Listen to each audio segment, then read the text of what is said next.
Gdje ste ljudi?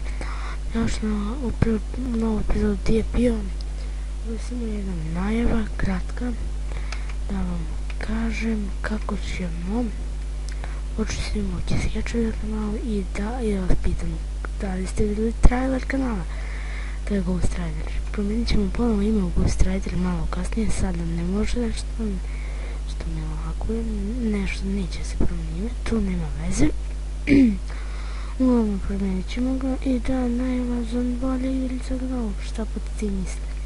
Po tim mislim da kupujem novu grafičku i novu grafičku karticu, tako da ćemo moći da snimamo Ark Survival Mode, moći ćemo da snimamo GTA 6 kad izađe, moći ćemo da snimamo FIFA 18, pošto ne planiram 17, su sada snimam, pošto je krenula, su svi igrali Ultimate Team i sad su divizije, a dok ja kupim grafičku, svi će budu prve divizije, tako da me čape. To nećemo da radimo, igrat ćemo samo, sačekat ćemo 18-icu i završit ćemo tako.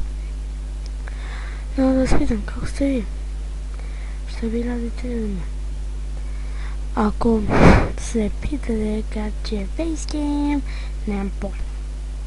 Pravo da vam kažem, nemam pojma, baš vam briga za facecam. Šalim se, da čekam i ja da vidite kako izgledam. Da sam crveni da je ovaj tamo, jao što bi ga ja koknuo. Da čekam da vidite kako ja izgledam, pošto mogu da radim challenge za vreme odmora u školi. Da, s mojim drugom Petrom dogovorili smo se za jedan challenge, Coca-Cola challenge, popit ćemo jednu flašu Coca-Cola za manje od 30 sekundi. Njegov telefon će štoberica, a na telefonu moje drugarice Ive, znate, kanal Iva Milićević, ko nas nek posjeti, će da bude, kako da vam kažem, njen telefon će da snijemo. I samo još da vam kažem, da dobijem intro, to je od Maki kanal, posjetite taj kanal, obavezno, ne posjetite li, ima da padne komentar na vašu kuću i da vas sruši svoje. Šalim se ljudi, naravno, molim vas posjetite se kanale i to je to. Ljudi, samo mi recite, da li želite da na primjer sa 100 subscribera snimimo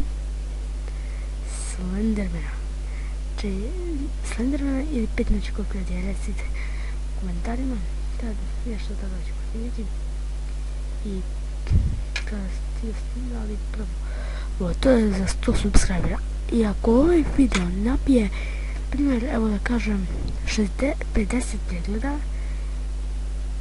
i makar 3 lajka, ima da vam kažem koju ću ja to grafičku imam ideju. Ako to uradi se, razmislit ću da pustim jednu epizodu facecama pre Slendermana.